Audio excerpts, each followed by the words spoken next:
주야의 자고 깨는 것 예수가 거느리시네. 주 날 항상 돌보시고 날 친히 거느리시네. 주 날 항상 돌보시고 날 친히 거느리시네. 때때로 괴로움 당하며 때때로 기쁨 누리네.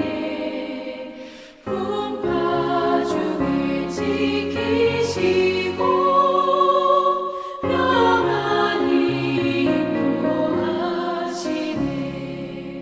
주 날 항상 돌보시고 날 친히 거느리시네. 주 날 항상 돌보시고 날 친히 거느리시네.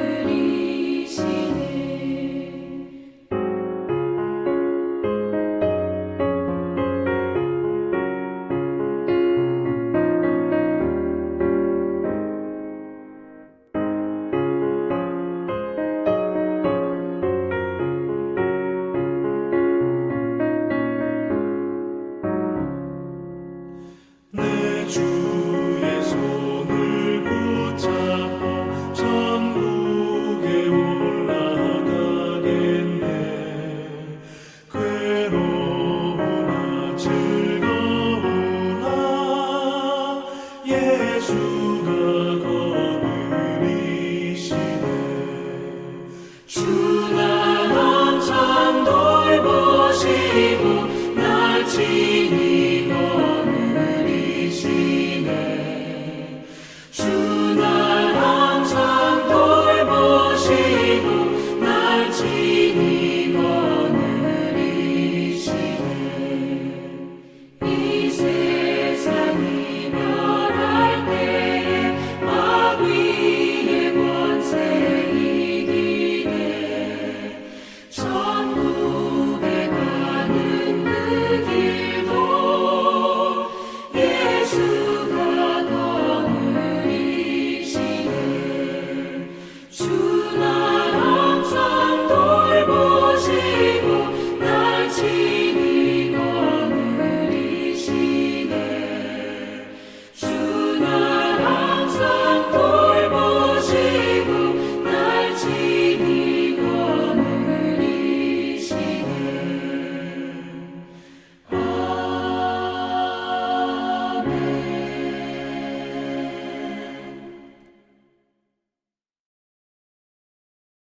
네, 오늘 함께 말씀 보도록 하겠습니다. 고린도전서 말씀입니다. 고린도전서 15장 말씀.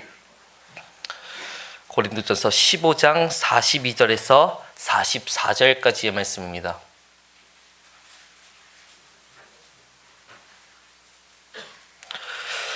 고린도전서 15장 42절에서 44절까지의 말씀. 함께 한 목소리로 봉독하겠습니다. 시작. 죽은 자의 부활도 그와 같으니 썩을 것으로 심고 썩지 않을 것으로 다시 살아나며 욕된 것으로 심고 영광스러운 것으로 다시 살아나며 약한 것으로 심고 강한 것으로 다시 살아나며 육의 몸으로 심고 신령한 몸으로 다시 살아나니 육의 몸이 있은즉 또 영의 몸도 있느니라. 아멘. 이 허클베리 핀의 모험이라는 책이 있습니다. 어릴 때 한 번씩 다 보셨을 거라 생각이 됩니다. 거기에 보면 허클베리 핀이라는 학생이 한 명 나오게 되죠. 이 학생이 주일학교에 다닙니다. 주일학교 다니는데 주일학교 선생님이 이 허클베리 핀에게 이런 말을 합니다. 천국에 가면 너희가 함께 하프를 키면서 그곳 가운데서 계속 하나님을 찬양하게 될 것이야. 왓슨 선생님이라고 하는 이 주일학교 선생님이 이 허클베리 핀에게 말하는 이 이야기를 들으면서 허클베리 핀은 이렇게 생각했습니다. 나는 하루 종일 예배드리고 싶지 않은데 라는 생각이 들었습니다. 그래서 허클베리 핀이 이 선생님에게 이렇게 물었습니다. 이 톰 소여도 그곳에 갈 것 같나요? 이 왓슨 선생님 보기에 그 톰 소여라는 학생은 굉장히 말갈량이었거든요. 톰이라는 학생은 굉장히 말갈량이었거든요. 그래서 선생님이 못 갈 것 같다라고 얘기하니까 이 허클베리 핀이 너무 좋다. 너무 좋다 라고 얘기하는 거예요.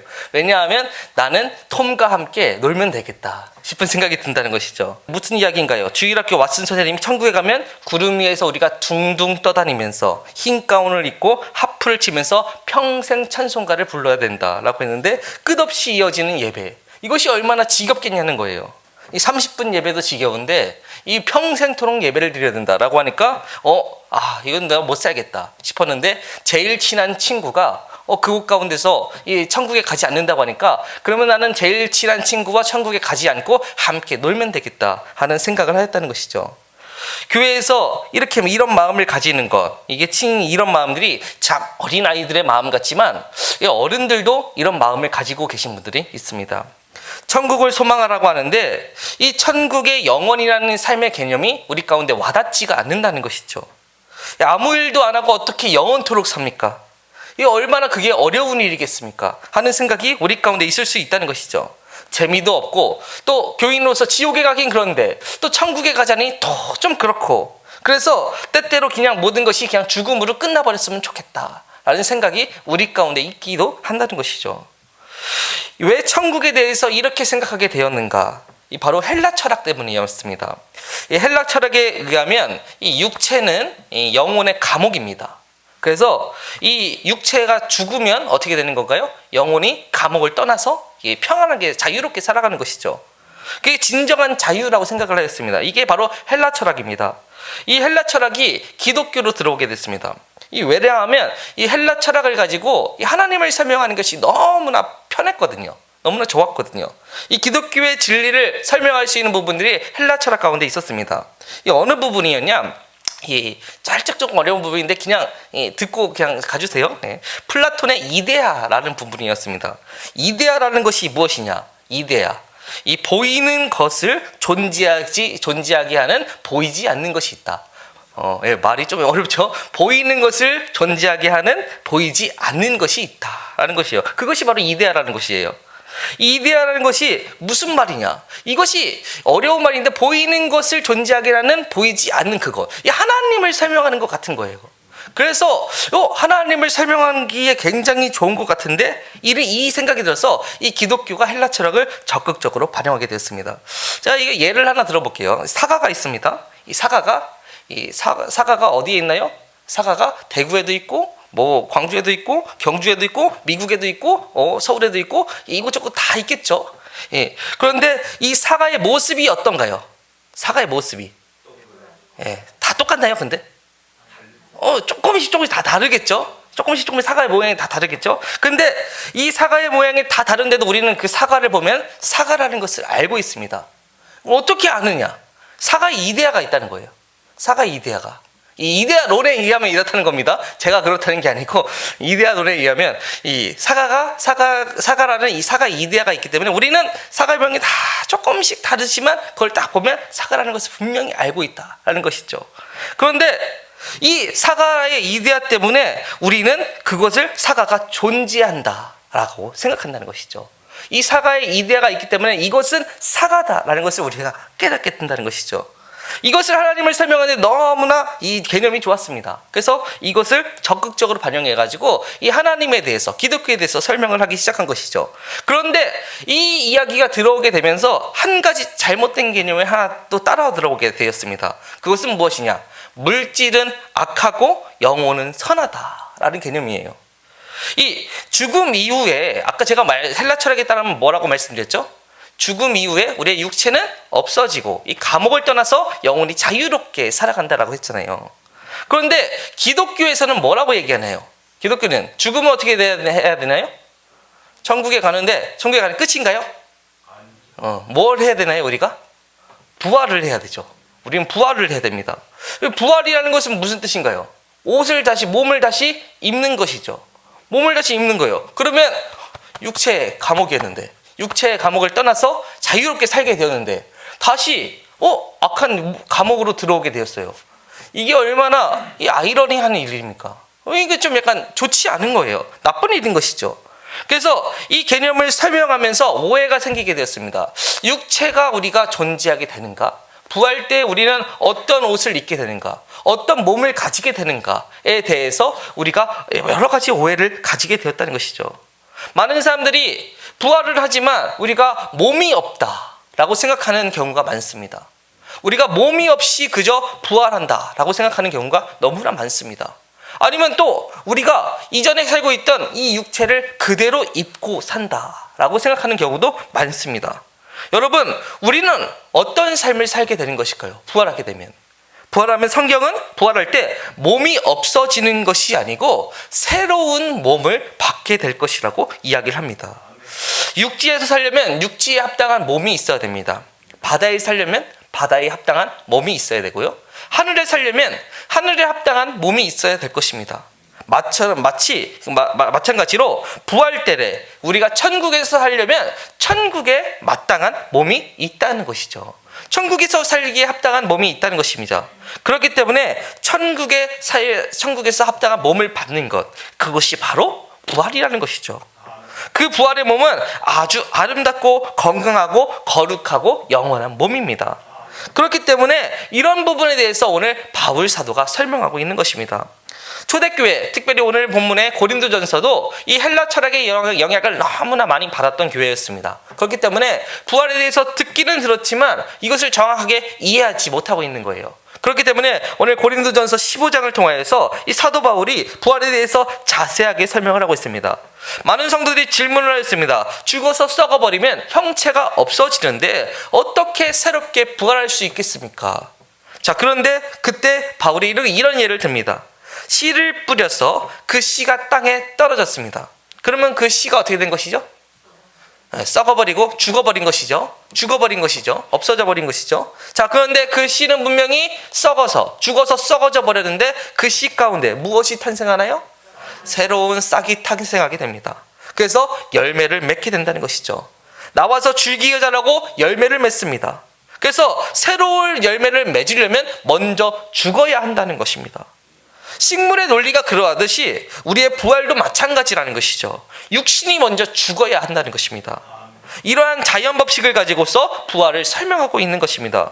그렇다면 우리는 부활 후에 어떻게 살고 있는가? 어떻게 살 수 있는가? 우리가 맨날 보고 있다는 것이죠. 이 식물이 죽어졌지만 그 자리 가운데서 새로운 모습을 내고 살아가듯이 우리의 삶 가운데서 또 우리가 이 죽었지만 다시 새로운 몸을 입어서 힘있게 다시 살아갈 수 있다는 것이죠. 이 모습이 어떻게 되냐? 이 모습은 어떤 모습이냐? 이 모습을 신학적으로는 연속성과 불연속성이 있는 모습이다라고 이야기를 하는데요. 이것을 예로 다시 한 번 더 들어볼게요. 이 옥수수를 한번 제가 예를 들어보겠습니다. 옥수수 알갱이를 갖다가 제가 땅에 떨어뜨렸습니다. 그러면 이것이 나중에 자라나겠죠. 옥수수 열매가 자라나겠죠. 자, 그러면 이 옥수수는 땅에 떨어뜨린 제 옥수수와 이제 새로 탄생하게 된 옥수수는 같은 옥수수인가요? 다른 옥수수인가요? 다른 옥수수인가요? 모양은 우리가 그러면 보면 옥수수인 거 모르나요? 옥수수인 거 알죠? 근데 옥수수가 같나요? 이게 다르죠? 이게 애매하다는 것입니다. 이것이 바로 연속성과 불연속성이라는 것입니다. 우리가 옥수수를 떨어뜨립니다. 그래서 새롭게 옥수수가 나왔습니다. 우리는 그것을 보면 얘도 옥수수, 쟤도 옥수수라는 거 분명히 알고 있습니다. 하지만 그것의 모양은 같나요? 같지 않다는 것이죠. 다르다는 것이죠. 우리의 모습도 그렇다는 것입니다. 우리가 죽어졌습니다. 죽어진 다음에 새로운 몸을 힘입게 됩니다. 그렇게 돼서 우리가 다시 부활하여서 나오게 되었습니다. 그러면 우리는 과거의 나와 새롭게 부활한 나는 다른 나인가? 아니라는 것이죠. 나는 분명히 이어져 있다는 것이죠. 이것이 바로 연속성입니다.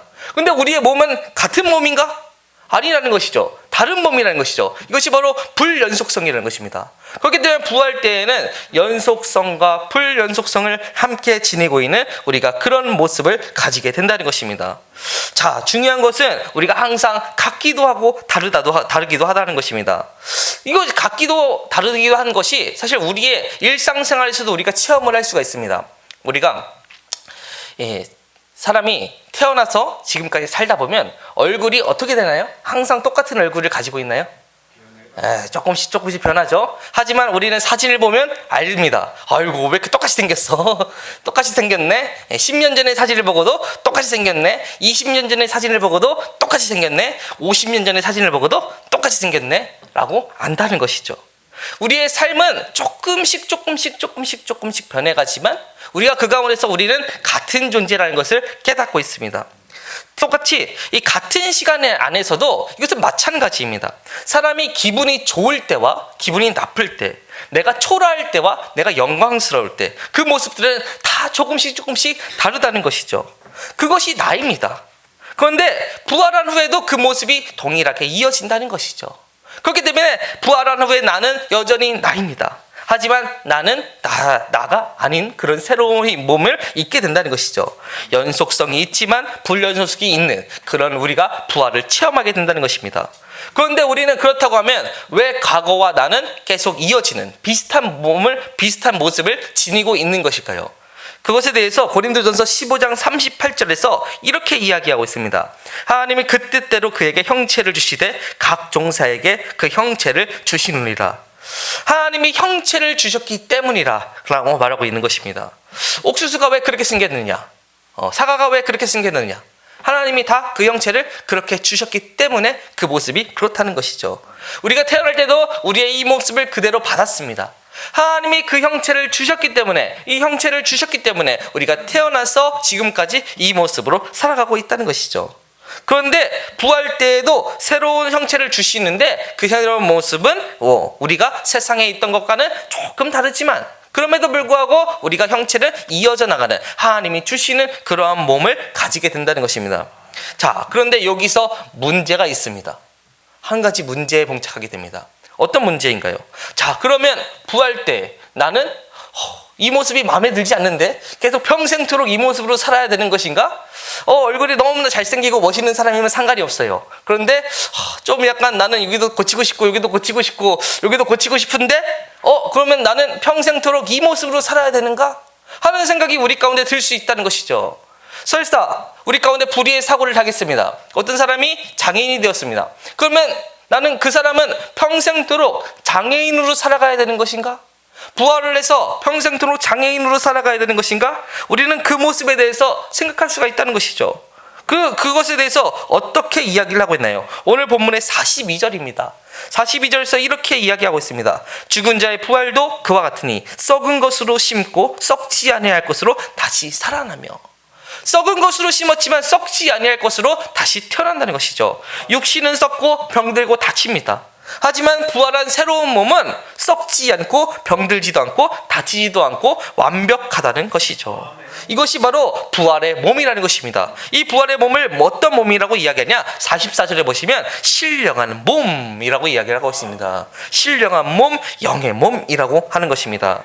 이 조니 에릭스 타다라는 사람이 있습니다. 화가이면서 국제장애인센터를 설립한 이런 유명한 분이신데, 이분이 천국을 너무나 사모하면서 여러 가지 책을 썼는데 그 책을 중에서 이런 이야기가 나옵니다. 이 사람은 원래 10대 수영선수였습니다.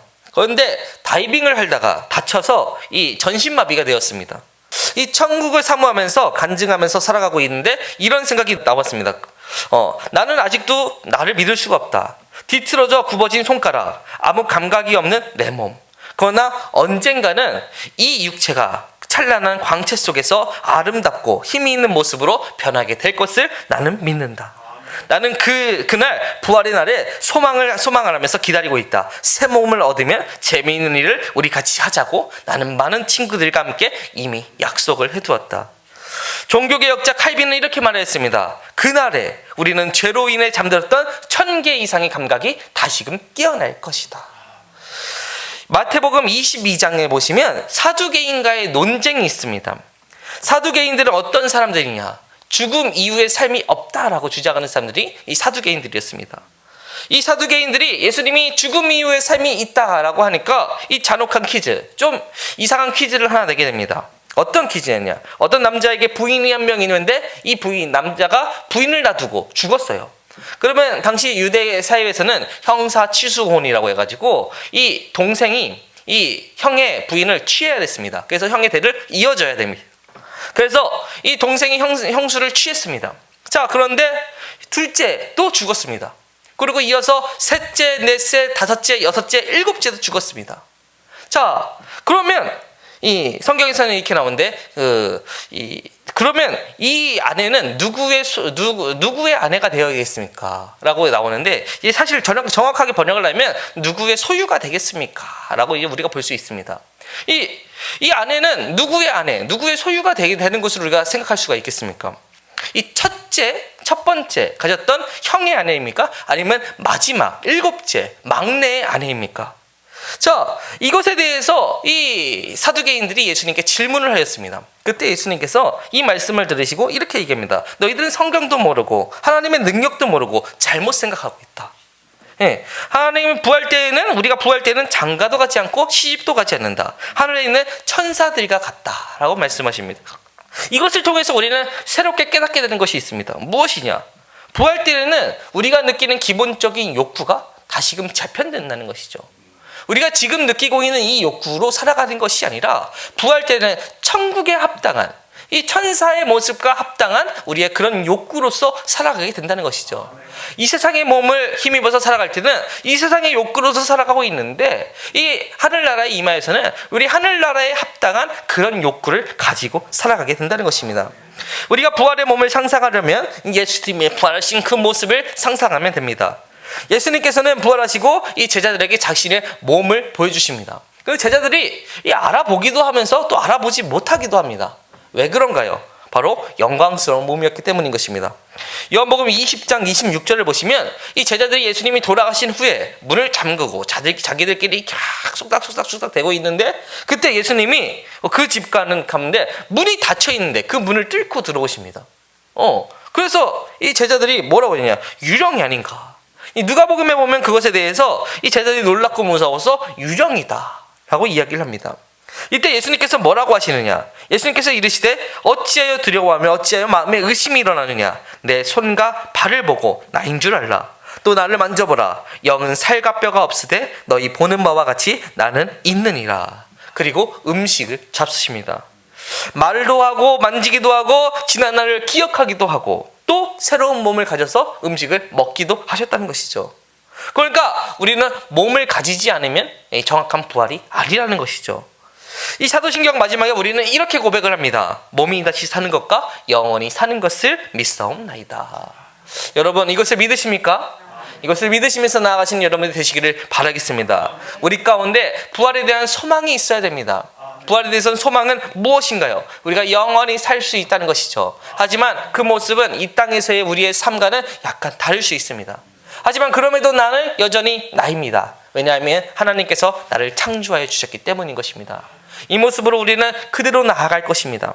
하지만 우리가 이 땅 가운데서 우리가 몸을 소망하면서 나아가지 않는다고 한다면 우리의 삶은 엉망이 되게 될 것이라는 것이죠. 그렇기 때문에 우리는 부활에 대해서 올바르게 이해하면서 나아갈 필요가 있습니다. 우리가 부활에 대해서 올바로 이해하지 못하면 천국을 올바로 이해하지 못하게 되기 때문인 것입니다. 천국에 대한 너무나 많은 오해가 일어나는 이유는 이 부활을 오해했기 때문인 것입니다. 우리는 부활을 해서 새로운 신령한 몸을 가진 존재로서 새 하늘과 새 땅 가운데서 거하게 될 것이라는 것이죠. 그러면 여러분, 이 시간을 통하여서 앞으로 더욱더 부활을 더욱더 사모하시면서 나아가시는 여러분들이 되시기를 바라겠습니다. 이 부활을 통하여서 우리가 장차 어떠한 모습으로 살아갈 것에 대해서 더욱더 기대하시는 여러분들이 되시기를 바라겠습니다. 우리는 썩어질 몸을 지니지만 앞으로는 썩지 아니할 그런 몸으로 살아가게 될 것입니다. 그러므로 이 부활을 더욱더 잘 이해하셔서 우리 천국을 더욱더 이해하시고 그곳 가운데서 우리가 어떻게 살아갈 건지에 대해서 더욱더 소망하시면서 나아가시는 여러분들 되시기를 바라겠습니다. 이 시간 우리 주여 한번 하심으로 통성으로 기도하면서 나아가도록 하겠습니다. 주여, 사랑과 은혜가 충만하신 하나님 아버지, 주여 저희가 천국을 소망하면서 나아가기를 소원하여 바랍니다. 주여 저희 이 자리 가운데 천국이 온전히 주어질 수 있도록 인도하여 주시옵고, 저희의 생각으로 천국을 오해했던 모든 마음들이 주여 이 시간 말씀을 통하여서 주여 모든 것이 해결될 수 있도록 인도하여 주시옵소서. 주여 저희가 다시 한 번 더 온전한 부활의 몸을 힘입어서 주여 썩지 않을 그 몸을 가지고 주여 저 천국에 들어가길 원합니다. 주여 하나님과 동행하면서 나아가는 주여 저 천국의 삶이 더욱더 하나님과 영향하는 주여 기분 좋은 행복한 삶이 될 수 있도록 인도하여 주시옵고, 주님과 동행하면서 나아가면 얼마나 기쁜지 주여 저희가 저희가 다시 한 번 더 하나님을 찬양하면서 나가는 그 삶이 될 수 있도록 인도하여 주시옵소서. 이제까지 저희가 주여 운동된 삶의 가운데서 주여 잘못 알고 있었던 모든 가치관들이 주여 다시금 주여 새롭게 될 수 있도록 인도하여 주시옵고, 하나님을 온전히 따라가고 하나님을 온전히 바르게 믿어가는 주여 거룩한 신앙을 가질 수 있도록 인도하여 주시옵소서. 오늘도 저희의 자리 가운데서 저희를 굳건하게 세워주신 것 너무나 감사합니다. 주여 이 믿음 가지고 주여 저 천국을 소망하면서 나가는 주여 참된 인생길이 될 수 있도록 인도하여 주시옵고, 부활의 그때에 주여 하나님과 영생하면서 주여 하나님을 찬양하면서 나가는 인생으로 다시 들려서 사용되어질 수 있도록 인도하여 주시옵소서. 오늘도 그것을 위하여서 이 시간 가운데 더욱더 엎드려서 기도하면서 나갑니다. 기도하는 저희 자리를 더욱더 축복하여 주시옵고, 이 자리가 오늘도 하나님의 능력을 힘입어서 나가는 거룩한 자가 될 수 있도록 인도하여 주시옵소서. 하루를 살아갈 때 주여 인생의 주여 어려움 가운데서 그늘 가운데서 주여 낙담하면서 살아가는 것이 아니라 주여 저 천국을 소망하면서 주여 희망과 기대를 가지고 살아갈 수 있도록 인도하여 주시옵고, 오늘도 이 삶이 주여 주님이 주어주신 삶이기 때문에 더욱더 온전히 영위할 수 있음을 주여 기쁨으로 고백할 수 있도록 인도하여 주시옵소서. 오늘도 나아가는 모든 자리 가운데서 주여 주의 놀라운 은혜가 더욱더 가득할 수 있도록 인도하여 주시옵고, 하나님을 찬양하면서 나갈 때 주여 놀라운 삶의 지평이 열려질 수 있도록 인도하여 주시옵소서.